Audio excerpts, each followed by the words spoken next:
দুনিয়ার মুসলমান ইমানদার গোলাম হযরত আবু সাঈদ খুদরী রাদিয়াল্লাহু তাআলা আনহু ওই সাহাবাদেরকে নিয়ে হাঁটা শুরু করলেন। সাহাবায়ে কেরাম রাদিয়াল্লাহু তাআলা আনহুগণ সামনে যায় আর আগায়, আর দেখে কোনো এলাকা বিচারে পাওয়া যায় না, খুঁজে পাওয়া যায় না। হঠাৎ করে সাহাবাদের সামনে একটা গোত্র পড়ছে, একটা এলাকা পড়ছে। একজন সাহাবা হযরত আবু সাঈদ রাদিয়াল্লাহু তাআলা আনহুকে ডাক দিয়ে বলতেছেন, রে আবু সাঈদ, সামনে তাকায় দেখেন না একটা গোত্র আছে, চলেন ওই গোত্রের মধ্যে গিয়ে আমরা খাবারের তালাশ করি। হযরত আবু সাঈদ খুদরী রাদিয়াল্লাহু তাআলা আনহু ওই সাহাবাদেরকে নিয়ে সুন্দর করে গোত্রের মধ্যে চলে গেল। ওই গোত্রের মধ্যে গিয়া গোত্রের সর্দারকে খুঁজতে লাগলো। গোত্রের সর্দারের কাছে গিয়া বলতেছেন, বাইরে আমরা সাহাবায়ে কেরাম রাদিয়াল্লাহু তাআলা আনহুগণ একটা দ্বীনি অভিযানের মধ্যে বের হয়েছিলাম। এখন তদ্রূপ আমরা একদিন, দুই দিন, তিন দিন যাওয়ার পরে আমাদের যে খাদ্য ছিল, আমাদের খাদ্যগুলো শেষ হয়ে গেছে। এখন আমাদের অনুসারীরা, আমাদের সাহাবায়ে কেরামরা একদিন, দুই দিন ধরে উপাস অবস্থায় আছে, অনাহারের মধ্যে আছে। এখন আপনাদের এলাকার মধ্যে আমরা আসছি, যদি আমাদেরকে কিছু খাদ্য দিতেন, খাবার দিতেন, আমরা ওই খাবার নিয়ে খাইতাম। দুনিয়ার মুসলমান ইমানদার গোলাম হযরত আবু সাঈদ খুদরী রাদিয়াল্লাহু তাআলা আনহু যখন ওই সর্দারের কাছে খাবার চাইলো, ওই সর্দার সাথে সাথে না করে দিছে। না করার পরে হযরত আবু সাঈদ খুদরী রাদিয়াল্লাহু তাআলা আনহু এই সাহাবাদেরকে নিয়া গোত্রকে নিয়া উনি একটা মরুভূমির স্থানের মধ্যে চলে গেল, একটা সুন্দর একটা স্থাপনের মধ্যে চলে গেল, গিয়া তাবুত বানাইলো এবং সকল সাহাবাদেরকে বলতেছেন, আজকে রাতটা যে কোনো একভাবে এই জায়গার মধ্যে আমরা কাটাই, রাত যখন শেষ হবে সকালে আবার খাবার তালাশে আমরা বের হব। এখন হযরত আবু সাঈদ খুদরী রাদিয়াল্লাহু তাআলা আনহু সমস্ত সাহাবাদেরকে নিয়ে একটা তাবুত টানাইলো। তাবুত টানানোর পরে তারা এখন নিদ্রায় যাবে, ঘুমাইবে। এমন সময় ওই যে আপনার সর্দারের কাছে খাবার চাইছিল, ওই সর্দারকে সাপে কামড়াইছে। দুনিয়ার মুসলমান ইমানদার গোলাম, ওর সর্দারকে যখন সাপে কামড়াইছে, অনেক কবিরাজ দেখাইতেছে, অনেক ফু দিতেছে, জার করতেছে, অনেক কবিরাজি করতেছে, কিন্তু সাপের বিষ তো আর নামে না। এখন দেখা যায় এমন অবস্থা হইছে, ওই যে সর্দারের একেবারে আধমরা হয়ে রইছে, একেবারে যাবে অবস্থার মধ্যে হয়ে রইছে। তোর মধ্যে সর্দারের একজন কর্মী হঠাৎ করে বলতেছে, আমাদের কাছে যে একটু আগে খাবারের তালাশের জন্য সাহাবায়ে কেরামের একটি গোত্র আসছিল, ওই গোত্রকে তো আমরা খাবার না দিয়া বের করে দিয়েছিলাম, চলেন না ওই গোত্রের মধ্যে যাই, গিয়ে তাদেরকে জিজ্ঞাসা করি তাদের কেউর মধ্যে কেউ জার ফুট দিতে পারে কিনা। যেমন কথা তেমন কাজ। সর্দারের একজন কর্মী চলে গেল ওই জায়গার মধ্যে, গিয়া ডাকতেছে, ওই যে সাহাবাদের দল, তোমরা কোথায়? তাঁবুর ভিতর থেকে হযরত আবু সাঈদ রাদিয়াল্লাহু তাআলা আনহু উঠে আসছে। আয়েশা বলতেছে, ভাই কি হলো? বলে, আমাদের সর্দারকে তো সাপে কামড়াইছে, এখন সাপের বিষ যেমনি হোক নামানো লাগবে। অনেক জার দেখাইছি, পোকা দেখাইছি, অনেক মানুষদেরকে দেখাইছি, অনেক কবিরাজ দেখাইছি, ডাক্তার দেখাইছি, কিন্তু কোনো কাজে আসতেছে না। এখন আপনি যদি যান, আপনাদের মধ্যে কেউ যদি পারেন আমাদের যে সর্দার, এই সর্দারের বিষ নামানোর জন্য আপনারা যা চাইবেন তা দিব। এখন আবু সাঈদ খুদরী রাদিয়াল্লাহু তাআলা আনহু বলতেছেন, আমরা তো আরেকটু আগে তোমাদের কাছে খাবারের তালাশে গিয়েছিলাম, তোমরা আমাকে খাবার দাও নাই। আমার সাথীরা সাহাবায়ে কেরাম রাদিয়াল্লাহু তাআলা আনহুগণ অনাহারে তারা ঘুমাইছে, এখন তোমরা আসছো, হ্যাঁ আমরা যাব, যদি তোমরা আমার শর্ততে রাজি হও। বলে, কি শর্ত? বলে, সর্দারের বিষে কামড়ের বিষ যদি নাইমা যায়, আমি আবু সাঈদ খুদরী রাদিয়াল্লাহু তাআলা আনহুকে এক পাল বকরি দিতে হবে। কি দিতে হবে? এক পাল বকরি দিতে হবে। এখন দেখেন যে আবু সাঈদ খুদরী রাদিয়াল্লাহু তাআলা আনহুর কাছে আসছে। এখন আসার পরে উনি শর্ত দিয়েছেন কি, তোমাদের সর্দারের কাছে আমরা যাব, আমি যাব, এরপরে যদি দেখা যায় তোমাদের সর্দারের বিষ নাইমা গেছে, আলহামদুলিল্লাহ, আমরা কি করব? আমরা চলে আসবো, আর আমাদের সাথে আপনারা আমাদেরকে এক পাল বকরি দিতে হবে। ও দুনিয়ার মুসলমান ইমানদার গোলাম, হযরত আবু সাঈদ খুদরী রাদিয়াল্লাহু তাআলা আনহু ওই সর্দারের কর্মচারীর সাথে চলে গেল সর্দারের কাছে। গিয়া দেখে সর্দারের শরীর হলুদ হয়ে গেছে সাপের বিষে। এখন আবু সাঈদ খুদরী রাদিয়াল্লাহু তাআলা আনহু ওই সর্দারের সামনে গেল। সামনে গিয়া কালামুল্লাহ শরীফের একটা সূরা তেলাওয়াত করলো। সূরা তেলাওয়াতের পরে যখন ওই সর্দারের সাপে যে কামড় দিছে, ওই কামড়ের মধ্যে যখন ফু দিল, কয়েক মিনিটের ভিতরে ওই সর্দারের বিষ নাইমা ওই সর্দার আবার আগের মতো সুস্থ হয়ে গেছে। মেরে দিল কি তমন্না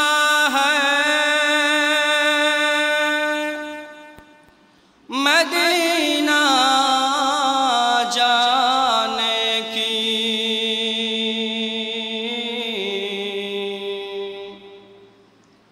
मेरे दिल के तमन्ना है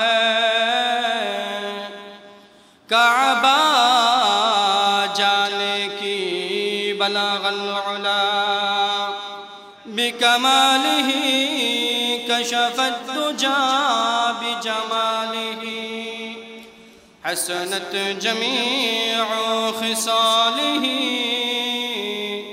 सल्लु अलैहि व आलिहि। अल्हम्दुलिल्लाह, सर्वप्रथमेই আল্লাহ পাক রব্বুল আলামিনের দরবারে অসংখ্য শুকরিয়া আদায় করতেছি যে আল্লাহ পাক রব্বুল আলামিন আমাদেরকে এই দুনিয়ার সমস্ত ফিতনা থেকে যাচাই করে বাছাই করে আল্লাহ পাক রব্বুল আলামিনের ঘর মসজিদের মধ্যে আইনা বসাইছেন এবং সাথে কিছু দ্বীনি কথা বলা এবং শোনার তৌফিক দিয়েছেন। এজন্য আমরা আল্লাহ পাক রব্বুল আলামিনের দরবারে সবাই দিল থেকে শুকরিয়া আদায় করতেছি। সবাই বলি আলহামদুলিল্লাহ। দিল খুলে প্রাণ খুলে আবারও বলি আলহামদুলিল্লাহ। আমরা আল্লাহ পাক রব্বুল আলামিনের দরবারে আরো শুকরিয়া আদায় করতেছি যে আল্লাহ পাক রব্বুল আলামিন আমাদেরকে হযরতে মুহাম্মদুর রাসূলুল্লাহ সাল্লাল্লাহু আলাইহি ওয়াসাল্লামের উম্মত বানাইয়া এই দুনিয়ার মধ্যে প্রেরণ করেছেন।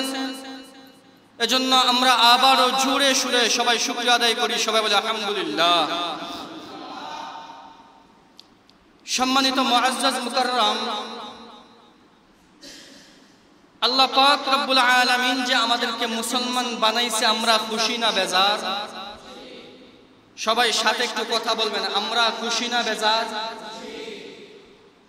এখন চিন্তা করেন তো দেখি, আমরা আল্লাহ পাক রব্বুল আলামিনের কাছে দরখাস্ত দিলাম না, সুপারিশও করলাম না, আল্লাহ পাক রব্বুল আলামিনের কাছে বলার কোনো সুযোগও ছিল না, এরপরেও আল্লাহ পাক রব্বুল আলামিন আমাদেরকে যে মুসলমান বানাইছেন এবং হযরতে মুহাম্মদুর রাসূলুল্লাহ সাল্লাল্লাহু আলাইহি ওয়াসাল্লামের উম্মত বানাইয়া এই দুনিয়ার মধ্যে প্রেরণ করেছেন, এইটা আমাদের সৌভাগ্য কি সৌভাগ্য না?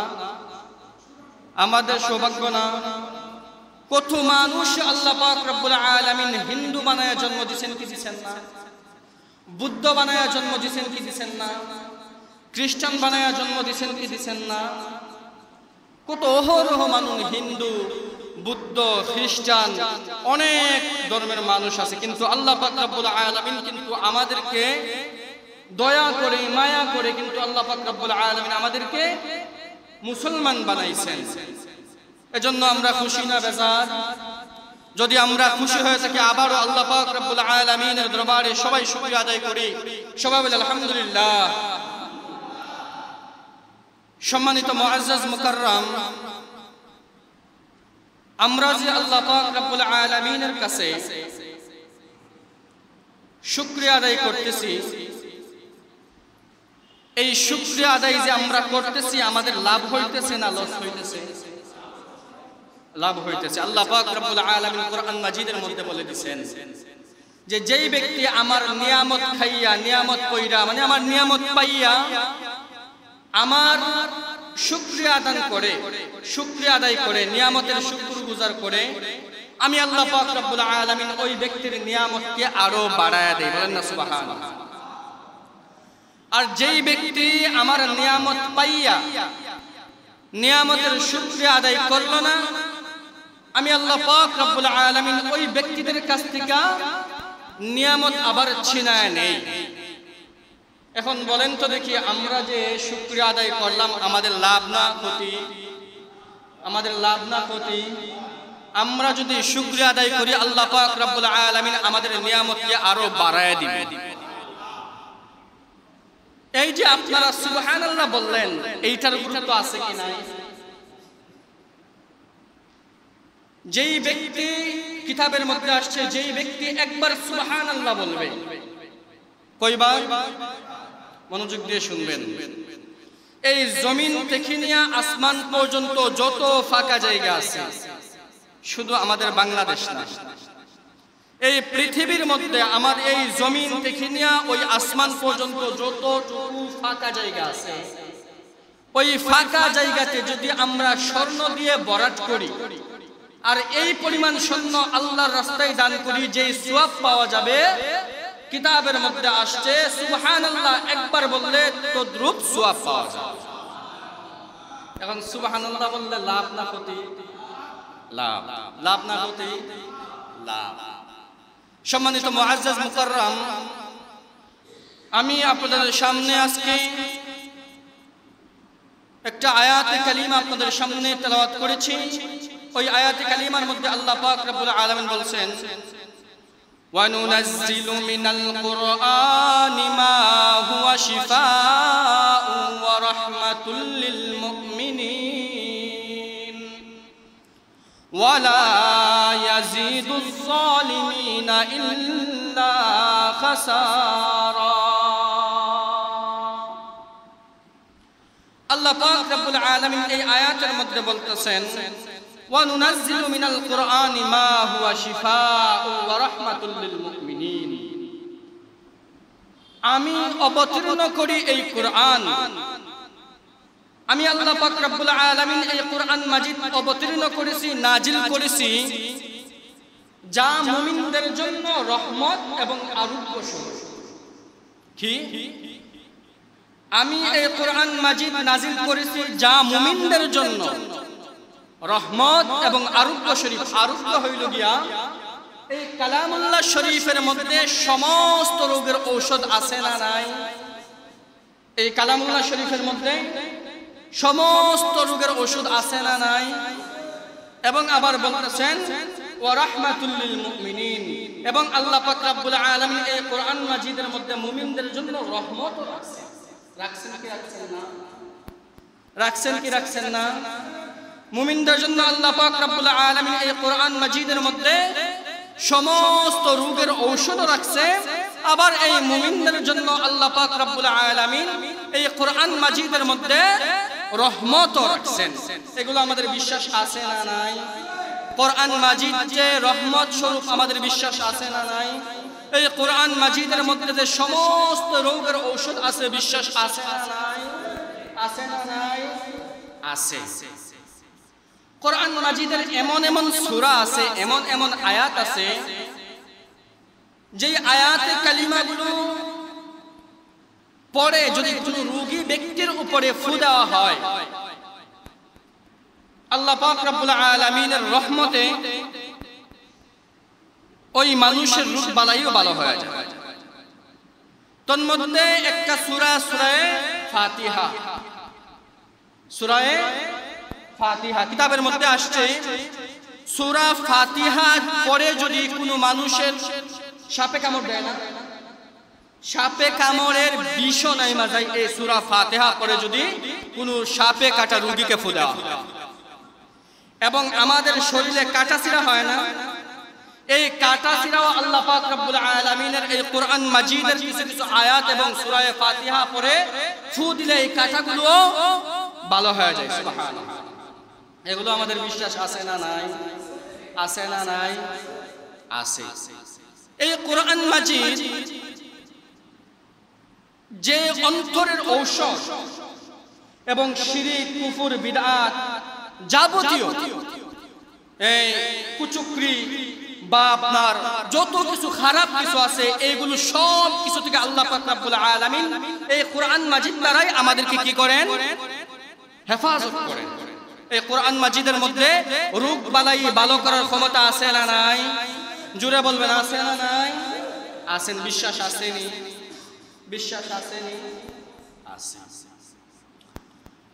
তো এই যে আল্লাহ পাক রব্বুল আলামিন কোরআন মাজিদ নাজিল করলেন, কোরআন মাজিদের কিছু কিছু সূরা এমন নাজিল করলেন যেগুলো পড়ে ফু দিলে মানুষের রোগ বালাই ভালো হয়ে যায়। এগুলো যেহেতু আমাদের বিশ্বাস আছে, এগুলো সাহাবাদের যুগে আছেন কি নাই? আছেন কি নাই? একবার বুখারী শরীফ এবং মুসলিম শরীফ সহ অনেক কিতাবের মধ্যে উল্লেখ আছে যে একবার সাহাবায়ে কেরামের একটি দল একটা অভিযানের মধ্যে গেছে। কিসের মধ্যে? দ্বীনি অভিযান। কি অভিযান? দ্বীনি অভিযান। অনেক সময় আল্লাহ রাসূল সাল্লাল্লাহু আলাইহি ওয়াসাল্লাম সাহাবাদেরকে সফরের মধ্যে পাঠাইতেন না, দ্বীনের দাওয়াত দেওয়ার জন্য। এক এলাকা থেকে অন্য এলাকার মধ্যে পাঠাইতো না, এক গোত্র থেকে অন্য গোত্রের মধ্যে পাঠাইতো না। তো এমনই ভাবে সাহাবায়ে কেরামের একটি দল একটা অভিযানের মধ্যে গেছে, দ্বীনি অভিযানের। কথাগুলো মনোযোগ দিয়ে বুঝবেন। সাহাবায়ে কেরাম রাদিয়াল্লাহু তাআলা আনহুগণ যখন একটা দ্বীনি অভিযানের মধ্যে গেলেন, এখন একদিন, দুই দিন, তিন দিন, তদ্রুপ এক দুদিন যাওয়ার পরে ওই সাহাবায়ে কেরামের কাছে যে খাওয়া ছিল, খাবার, তারা তো মনে করেন খাবার নিয়ে যায়। এখন তো মনে করেন আমাদের বাংলাদেশের মধ্যে আমরা যে কোনো জায়গার মধ্যে যাই, খাবার সব জায়গা দিয়ে পাওয়া যায়। পকেটের মধ্যে টাকা থাকলে খাবার কিন না। যেমন আপনারা তাবলীগের মধ্যে আসছেন, এখন কিন্তু আপনাদের পকেটের মধ্যে টাকা আছে, কেউ যদি আপনাদেরকে নাও খায়, পকেটের টাকা দিয়ে পকেটের মধ্যে থেকে বা বাজারের মধ্যে থেকে সামানা আইনা রান্না করে খাইতে পারবেন।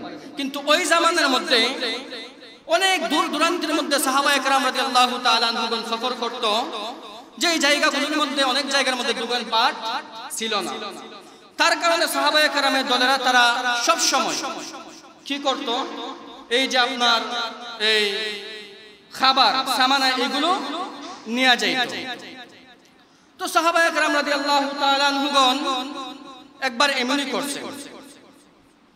তো এখন একদিন, দুই দিন, তিন দিন যাওয়ার পরে দেখা যায় তাদের খাবার শেষ। কি শেষ? খাবার শেষ। এখন যে খাবার শেষ হয়েছে, এই খাবারের যোগান দেওয়া দরকার না? খাবার কি হয়ে গেছে? শেষ হয়ে গেছে। কথাগুলো মনোযোগ দিয়ে শুনবেন। খাবার যখন শেষ হয়ে গেছে, ওই সাহাবায়ে কেরামের দলের মধ্যে একজন সর্দার ছিল, এই হযরত আবু সাঈদ খুদরী রাদিয়াল্লাহু তাআলা। হযরত আবু সাঈদ খুদরী রাদিয়াল্লাহু তাআলা আনহু এখন সমস্ত সাহাবাদেরকে বলতেছেন, এই আমার সাহাবারা, এখন তো আমাদের খাবার শেষ হয়ে গেছে, যা আমাদের কাছে ছিল খাদ্য শেষ, চলো আমরা সামনে গিয়ে দেখি কোনো একটা গোত্র বা এলাকা পাই কিনা, তখন আমরা তার কাছে গিয়ে কি নেব? খাবার নেব। দুনিয়ার মুসলমান ইমানদার গোলাম, হযরত আবু সাঈদ খুদরী রাদিয়াল্লাহু তাআলা আনহু ওই সাহাবাদেরকে নিয়ে হাঁটা শুরু করলেন। সাহাবায়ে কেরাম রাদিয়াল্লাহু তাআলা আনহুগণ সামনে যাই আর আগাই, আর দেখে কোনো এলাকা বিচারে পাওয়া যায় না, খুঁজে পাওয়া যায় না। হঠাৎ করে সাহাবাদের সামনে একটা গোত্র পড়ছে, একটা এলাকা পড়ছে। একজন সাহাবা হযরত আবু সাঈদ রাদিয়াল্লাহু তাআলা আনহুকে ডাক দিয়ে বলতেছেন, রে আবু সাঈদ, সামনে তাকায় দেখেন না একটা গোত্র আছে, চলেন ওই গোত্রের মধ্যে গিয়ে আমরা খাবারের তালাশ করি। হযরত আবু সাঈদ খুদরী রাদিয়াল্লাহু তাআলা আনহু ওই সাহাবাদেরকে নিয়ে সুন্দর করে গোত্রের মধ্যে চলে গেল। ওই গোত্রের মধ্যে গিয়া গোত্রের সর্দারকে খুঁজতে লাগলো। গোত্রের সর্দারের কাছে গিয়া বলতেছেন, বাইরে আমরা সাহাবায়ে কেরাম রাদিয়াল্লাহু তাআলা আনহুগণ একটা দ্বীনি অভিযানের মধ্যে বের হয়েছিলাম। এখন তদ্রূপ আমরা একদিন, 2 দিন, 3 দিন যাওয়ার পরে আমাদের যে খাদ্য ছিল, আমাদের খাদ্যগুলো শেষ হয়ে গেছে। এখন আমাদের অনুসারীরা, আমাদের সাহাবায়ে কেরামরা একদিন, 2 দিন ধরে উপাস অবস্থায় আছে, অনাহারের মধ্যে আছে। এখন আপনাদের এলাকার মধ্যে আমরা আসছি, যদি আমাদেরকে কিছু খাদ্য দিতেন, খাবার দিতেন, আমরা ওই খাবার নিয়ে খাইতাম। হযরত আবু সাঈদ খুদরী রাদিয়াল্লাহু তাআলা আনহু ওই গোত্রের সরদারের কাছে যখন খাবার চাইল, ওই সরদার সাথে সাথে না করে দিল যে খাবার দেওয়া যাবে না, খাবার নাই। এমন মানুষ আছে কি নাই? আমাদের এলাকার মধ্যেও এমন মানুষ আছে কি নাই? দেখবেন অনেক বড় বড় মানুষ মেম্বার, চেয়ারম্যানের কাছে সবাই আবার সমান না। চেয়ারম্যানের কাছে যখন কোন গোত্র বা কোন দল যায় যে আমরা তো এই সমস্যার মধ্যে আছি, আমরা ব্যাকওয়ার্ড একটা এলাকার মধ্যে আছি, আমাদেরকে যদি আপনারা কিছু দিতেন অনেক ভালো হইত, অনেক ভালো হইত। না করে দেয় কি দেয় না? সবাই আবার না করে। দুনিয়ার মুসলমান ইমানদার গোলাম হযরত আবু সাঈদ খুদরী রাদিয়াল্লাহু তাআলা আনহু যখন ওই সরদারের কাছে খাবার চাইল, ওই সরদার সাথে সাথে না করে দিয়েছে। না করার পরে হযরত আবু সাঈদ খুদরী রাদিয়াল্লাহু তাআলা আনহু এই সাহাবাদেরকে নিয়া গোত্রকে নিয়া উনি একটা মরুভূমির স্থানের মধ্যে চলে গেল, একটা সুন্দর একটা স্থাপনের মধ্যে চলে গেল, গিয়া তাবুত বানাইলো এবং সকল সাহাবাদেরকে বলতেছেন, আজকে রাতটা যে কোনো একভাবে এই জায়গার মধ্যে আমরা কাটাই, রাত যখন শেষ হবে সকালে আবার খাবার তালাশে আমরা বের হব। এখন হযরত আবু সাঈদ খুদরী রাদিয়াল্লাহু তাআলা আনহু সমস্ত সাহাবাদেরকে নিয়ে একটা তাবুত বানাইলো। তাবুত বানানোর পরে তারা এখন নিদ্রায় যাবে, ঘুমাইবে। এমন সময় ওই যে আপনার সরদারের কাছে খাবার চাইছিল, ওই সরদারকে সাপে কামড়াইছে। কিসে কামড়াইছে? সাপে কামড়াইছে। কিসে কামড়াইছে? দুনিয়ার মুসলমান ইমানদার গোলাম ওর সরদারকে যখন সাপে কামড়াইছে, অনেক কবিরাজ দেখাইতেছে, অনেক ফু দিতেছে, জার করতেছে, অনেক কবিরাজি করতেছে, কিন্তু সাপের বিষ তো আর নামে না। এখন দেখা যায় এমন অবস্থা হইছে, ওই যে সরদারের একেবারে আধমরা হয়ে রইছে, একেবারে যাবে অবস্থার মধ্যে হয়ে রইছে। তোর মধ্যে সরদারের একজন কর্মী হঠাৎ করে বলতেছে আমাদের কাছে যে একটু আগে খাবার তালাশের জন্য সাহাবায়ে কেরামের একটি গোত্র আসছিল, ওই গোত্রকে তো আমরা খাবার না দিয়া বের করে দিছিলাম, চলেন না ওই গোত্রের মধ্যে যাই, গিয়ে তাদেরকে জিজ্ঞাসা করি তাদের কেউর মধ্যে কেউ জারফুক দিতে পারে কিনা। কি করে কিনা? জারফুক দিতে পারে কিনা। যেমন কথা তেমন কাজ। সরদারের একজন কর্মী চলে গেল ওই জায়গার মধ্যে, গিয়া ডাকতেছে, ওই যে সাহাবাদের দল তোমরা কোথায়? তাবুর ভিতর থেকে হযরত আবু সাঈদ রাদিয়াল্লাহু তাআলা আনহু উঠে আসছে। আয়েশা বলতেছে, ভাই কি হলো? বলে আমাদের সরদারকে তো সাপে কামড়াইছে, এখন সাপের বিষ যেমনি হোক নামানো লাগবে।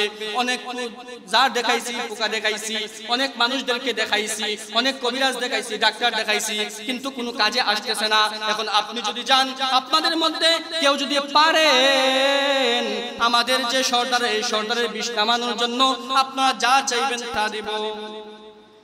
এখন আবু সাঈদ খুদরী রাদিয়াল্লাহু তাআলা আনহু বলতেছেন, আমরা তো আরেকটু আগে তোমাদের কাছে খাবারের তালাশে গিয়েছিলাম, তোমরা আমাকে খাবার দাও নাই। আমার সাথীরা সাহাবায়ে কেরাম রাদিয়াল্লাহু তাআলা আনহুগণ অনাহারে তারা ঘুমাইছে, এখন তোমরা আসছো, হ্যাঁ আমরা যাব যদি তোমরা আমার শর্ততে রাজি হও। বলে কি শর্ত? বলে সরদারের বিষে কামড়ের বিষ যদি নাইমা যায়, আমি আবু সাঈদ খুদরী রাদিয়াল্লাহু তাআলা আনহুকে এক পাল বকরি দিতে হবে। কি দিতে হবে? এক পাল বকরি দিতে হবে। এখন দেখেন যে আবু সাঈদ খুদরী রাদিয়াল্লাহু তাআলা আনহুর কাছে আসছে। এখন আসার পরে উনি শর্ত দিয়েছেন কি, তোমাদের সরদারের কাছে আমরা যাব, আমি যাব, এরপরে যদি দেখা যায় তোমাদের সরদারের বিষ নাইমা গেছে, আলহামদুলিল্লাহ, আমরা কি করব? আমরা চলে আসব আর আমাদের সাথে আপনারা আমাদেরকে এক পাল বকরি দিতে হবে। ও দুনিয়ার মুসলমান ইমানদার গোলাম, হযরত আবু সাঈদ খুদরী রাদিয়াল্লাহু তাআলা আনহু ওই সর্দারের কর্মচারীর সাথে চলে গেল সর্দারের কাছে। গিয়া দেখে সর্দারের শরীর হলুদ হয়ে গেছে সাপের বিষে। এখন আবু সাঈদ খুদরী রাদিয়াল্লাহু তাআলা আনহু ওই সর্দারের সামনে গেল। সামনে গিয়া কালামুল্লাহ শরীফের একটা সূরা তেলাওয়াত করলো। সূরা তেলাওয়াতের পরে যখন ওই সর্দারের সাপে যে কামড় দিছে, ওই কামড়ের মধ্যে যখন ফু দিল, কয়েক মিনিটের ভিতরে ওই সর্দারের বিষ নাইমা ওই সর্দার আবার আগের মতো সুস্থ হয়ে গেছে। আর জোরে বলেন না সুবহানাল্লাহ। কি হয়ে গেছে? সাপের বিষ ভালো হয়ে গেছে। কি করছে?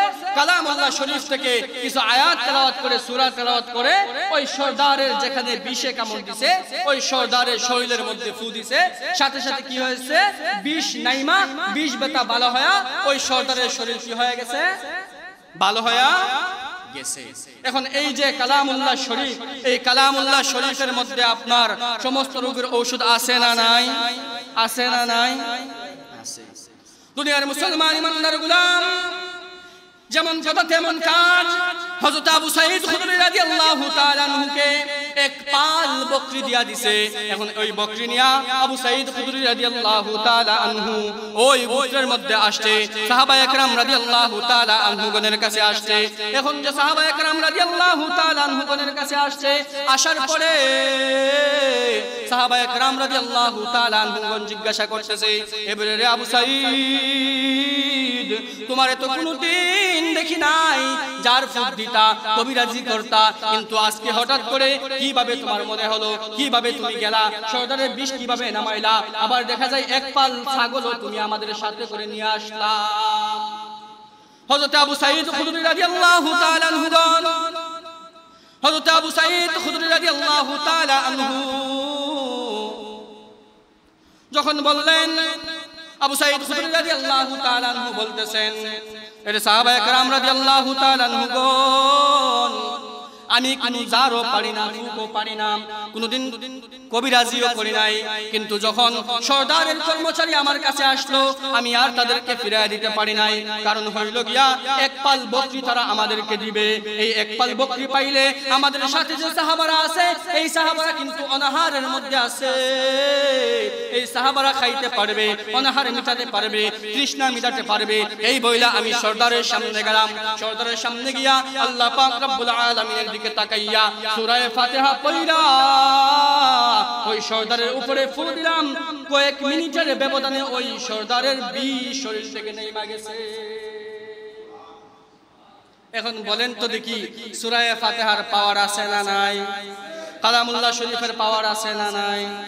কি পয়রা ফুটিছে? সূরা ফাতিহা পয়রা ওই বিষ যে কামড়াইছে সর্দারকে, সাপে যে কামড়াইছে, বিষ ছিল ওই সর্দারের শরীরের মধ্যে, সাথে সাথে ভালো হয়ে গেছে। কি করছেন?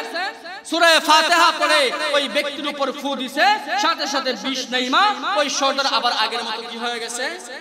সুস্থ হয়ে গেছে।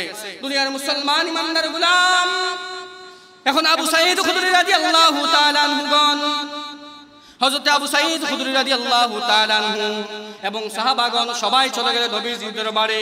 নবীজি সাল্লাল্লাহু আলাইহি ওয়াসাল্লামকে গিয়া জিজ্ঞাসা করতেছেন, ইয়া রাসূলুল্লাহ, ইয়া হাবিবাল্লাহ, মায়ের নবী গো, আমরা একটা বিপদের মধ্যে পড়ছিলাম। আমাদের খাদ্য শেষ হয়ে গিয়েছিল। খাদ্য যখন শেষ হয়ে গেছিল, খাদ্য শেষ হবার পরে আমরা একটা গোত্রের মধ্যে গেছি। ওই গোত্রের মধ্যে যাওয়ার পরে তারা আমাদেরকে খাবার দেয় নাই। আমরা গোত্রের সাইটে একটা তাঁবু বানায় রাত্রি যাপন করার জন্য শুরু করছিলাম। ওই সময় ওই গোত্রের ওই যে সর্দারের একজন কর্মচারী আমাদের কাছে আসলো। আসার পরে আমাদের কাছে আসার পরে আমরা গেলাম, সাপে নাকি কামড়াইছে, আমরা গেলাম। যাওয়ার পরে আমার মনে হয়েছে যে কালামুল্লাহ শরীফের মধ্যে অবশ্যই শক্তি আছে, অবশ্যই সামর্থ্য আছে, ক্ষমতা আছে। আমি কালামুল্লাহ শরীফের যে সূরা ফাতিহা, এই ফাতিহা পড়ে যখন ওই সর্দারের উপরে ফু দিলাম, সাথে সাথে ওই সর্দারের বিষ নাইমা ওই সর্দার পুরোপুরি ভাবে সুস্থ হয়ে গেছে। এখন ইয়া রাসূলুল্লাহ, ইয়া হাবিবাল্লাহ, এই যে বকরি আমরা শর্ত দিয়ে আনলাম, এই বকরি আমাদের জন্য খাওয়া জায়েজ হবে কিনা, হালাল হবে কিনা? রাসূলুল্লাহ সাল্লাল্লাহু আলাইহি ওয়াসাল্লাম বলতেছেন, তোমরা তো আগে ফুরায় গেছো যে এক পাল বকরি তোমাদেরকে দিতে হবে, তোমাদের জন্য হালাল হবে, কোনো সমস্যা নাই। দুনিয়ার মুসলমান ইমানদার গোলাম, এজন্য হয়তো আল্লাহ পাক রব্বুল আলামিন কুরআন মাজিদের মধ্যে বলছেন, ওয়া নুনাজ্জিলু মিনাল কুরআনি মা হুয়া শিফাউন ওয়া রাহমাতুল লিল মুমিনিন ওয়া লা ইয়াজিদুজ জালিমিনা ইল্লা খাসারা। আল্লাহ পাক রব্বুল আলামিন বলেন, আমি আল্লাহ পাক রব্বুল আলামিন কুরআন মাজিদ এই দুনিয়ার মধ্যে নাজিল করেছি, কুরআন মাজিদ নাজিল করেছি যা মুমিনদের জন্য আরোগ্য এবং রহমত স্বরূপ। আরোগ্য মানে যে আরোগ্যকারী, এটা আমাদের বিশ্বাস হইছে কি হইছে না? আল্লাহ পাক রব্বুল আলামিন যে কুরআন মাজিদের মধ্যে মানুষ সুস্থতা হওয়ার জন্য কিছু রাখছেন কি রাখছেন না, এটা কি আমাদের বিশ্বাস হইছে কি হইছে না? কালামুল্লাহ শরীফের মধ্যে এমন সূরা বা এমন আয়াত আছে যা দ্বারা মানুষ অসুস্থ রোগীর উপর ফু দিলে ভালো হয় কি হয় না? হয় কি হয় না? আর এই কালামুল্লাহ শরীফ আমাদের জন্য রহমত কি রহমত না? রহমত কি রহমত না? কিন্তু এই কালামুল্লাহ শরীফের অনেক সূরা নিয়া, অনেক আয়াত নিয়া, নবীজি সাল্লাল্লাহু আলাইহি ওয়াসাল্লামকে নিয়া অনেকে কুটুক্তি করে কি করে না? অনেকে বলে যে সূরা কাউসার দিয়া নাকি নামাজ হবে না, সূরা কাউসার দিয়া নাকি নামাজ হবে না। আচ্ছা বলেন তো দেখি, ইন্না আ'তাইনাকাল কাউসার এটার অর্থ কি? হে রাসূল, আল্লাহ বলতেছেন, হে রাসূল আমি আপনাকে কাউসার দান করলাম। কি দান করলাম? এখন তাদের যুক্তি হলো যে আল্লাহ পাক রব্বুল আলামিন নবীজি সাল্লাল্লাহু আলাইহি ওয়াসাল্লামকে বলছেন যে ইন্না আ'তাইনাকাল কাউসার, আমি আপনাকে কাউসার দান করলাম। এখন আমরা যে নামাজের মধ্যে বলি বা পড়ার মধ্যে বলি, তেলাওয়াতের সময় বলি যে ইন্না আ'তাইনাকাল কাউসার, হে রাসূল আমি আপনাকে কাউসার দান করলাম। এখন তারা যুক্তি দেয়, আমরা যে বলি ইন্না আ'তাইনাকাল কাউসার, হে রাসূল আমি আপনাকে কাউসার দান করলাম, এটা কি সঠিক? এটা কি সঠিক? এটা বলছে কি আমরা বলছি? এই কালামুল্লাহ শরীফ তেলাওয়াতের মালিক আমরা। এই কালামুল্লাহ শরীফ আল্লাহ পাক রব্বুল আলামিন এই দুনিয়ার মধ্যে দিবেন, মুমিনদের জন্য দিবেন। আমরা পড়ব, আমাদের রহমত হবে, আমরা পড়ব, আমাদের সওয়াব হবে। এখন যদি আমরা আল্লাহ পাক রব্বুল আলামিন যে অর্থ নবীজি সাল্লাল্লাহু আলাইহি ওয়াসাল্লামকে দিয়ে পাঠাইলেন, যে অর্থ নবীজি সাল্লাল্লাহু আলাইহি ওয়াসাল্লামের উপর নাজিল করলেন, আমরা যদি আমাদের অন্তরের মধ্যে বলি ইন্না আ'তাইনাকাল কাউসার, হে রাসূল আপনাকে কি করলাম? কাউসার দান করলাম। আমরা যদি বলি আমাদের চাইতে বড় আহাম্মক এই দুনিয়ার মধ্যে কেউ আছে? বলে ইন্না আ'তাইনা দিয়া নামাজ পড়লে নাকি নামাজ হবে না, কুল হুয়াল্লাহু আহাদ দিয়া নামাজ পড়লে কি নামাজ হবে না? আচ্ছা বলেন তো কুল অর্থ কিটা বলো। এখন আল্লাহ পাক রব্বুল আলামিন কুল বলছেন, আমরা বান্দারা কেন কুল বলবো? তাদের দলিল, তাদের কি? তাদের দলিল। যখনই এগুলো নিয়ে কথা বলতে যায় অনেকে চুপ করতে বলে বা বলে হুজুর এত কররাকররি ভাবে বলেন, আমার যা মন চাই আমি বলবো, আমার যা মন চাই আমি তা করব, তো আপনার সমস্যা কি? আমিও বলি আপনার যা মন চাই আপনি করেন, আপনার কাছে দাওয়াত দেওয়ার মালিক আমি, আপনার কাছে দাওয়াত পৌঁছানোর মালিক আমি, আপনার কাছে বলার মালিক আমি যে ভাই নামাজের মধ্যে আসো, কোরআন তেলাওয়াত করো, নবীজির অনুসরণ করে চলো। আল্লাহ পাক রব্বুল আলামিন যেগুলো আদেশ করছেন এগুলো মাইনা চলো। আমাদের কাজ হলো এগুলো। এখন তুমি মানো আর না মানো তোমার ব্যাপার, কিন্তু তুমি যে সমাজের মধ্যে বা এলাকার মধ্যে বিভ্রান্তি ছড়াইতেছো যে কুল হুয়াল্লাহ দিয়ে নামাজ হবে না, ইন্না আ'তাইনা দিয়ে নামাজ পড়লে নামাজ হবে না, এইটা তো সহি না। এখন আপনি আমাকে দমক দিতে পারেন, কোনো সমস্যা নাই। আপনি আওয়ামী লীগ হতে পারেন, আপনি আওয়ামী লীগ করতে পারেন, তাতে আমার কোনো আপত্তি নাই। আপনি বিএনপিও করতে পারেন, তাতেও আমার কোনো আপত্তি নাই। আপনি জামাতে ইসলামও করতে পারেন, আমার কোনো আপত্তি নাই। আপনি খেলাফত মজলিস করেন, আমার কোনো আপত্তি নাই। আপনি জমিয়ত করেন, আমার কোনো আপত্তি নাই। আপনি গণ অধিকার পরিষদ করেন, আমার কোনো আপত্তি নাই। আমি মাওলানা সামিউল হকের একটা জায়গার মধ্যে আপত্তি, আপনি রাসূলের বিরুদ্ধে কথা বলবেন, আমি আপনার বিরুদ্ধে কথা বলবো।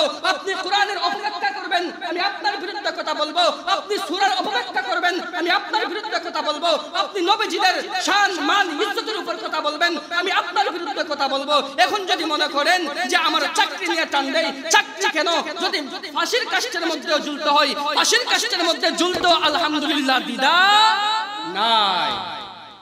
এখন আপনি বলতে পারেন হুজুর উনার যা মন চাই তা করুন, উনার যা মন চাই তা করুন, আমাদের কোনো দেখার বিষয় নাই। কিন্তু এলাকার মধ্যে যে বিভ্রান্তি ছড়াবে উনার দেখা দেখি আরেকটা মানুষ বলবে যে এই যে এই মানুষটাকে শর্ত দিল, শর্ত তো দেখা যায় সঠিক হয়, কারণ মানুষগুলো দেখবেন, মানুষ কিন্তু দেখা যায় খারাপের দিকে ঝুঁকে বেশি। কিসের দিকে ঝুঁকে বেশি?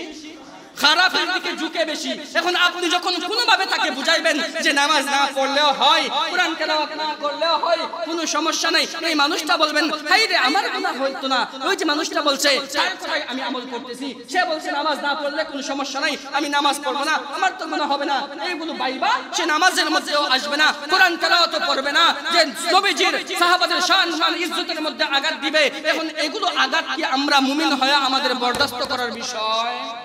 আমরা কি এগুলো সহ্য করতে পারি? আমাদের সহ্য করার বিষয়? কোনদিনও সহ্য করার বিষয় না।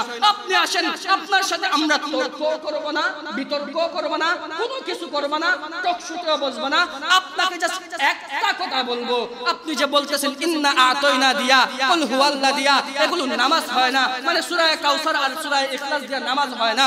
আপনাকে আমি কোনো দলিল দেব না, কোরআনের থেকেও দলিল দেব না, হাদিস থেকেও দলিল দেব না, ইজমা থেকেও না, কিয়াস থেকেও না। আপনাকে জাস্ট একটা কথাই বলবো যে রাসূল সাল্লাল্লাহু আলাইহি ওয়াসাল্লামের আমাদের কি বিশ্ব নেতা, শুধু বিশ্বের নেতা না, দু জাহানেরও বাদশা, দু জাহানেরও বাদশা ওই রাসূল সাল্লাল্লাহু আলাইহি ওয়াসাল্লাম ফজরের নামাজের সময়, আসরের নামাজের সময়, মাগরিবের নামাজের সময়, মাগরিবের নামাজের সময় উনি সূরা কাউসার দিয়ে মাগরিবের নামাজ পড়াইতেন। এখন বলেন তো দেখি, যে রাসূল সাল্লাল্লাহু আলাইহি ওয়াসাল্লাম সূরা কাউসার দিয়া মাগরিবের নামাজ পড়াইতে পারছে, কোনো সমস্যা হয় নাই, আমি আর আপনি পড়াইলে কি সমস্যা?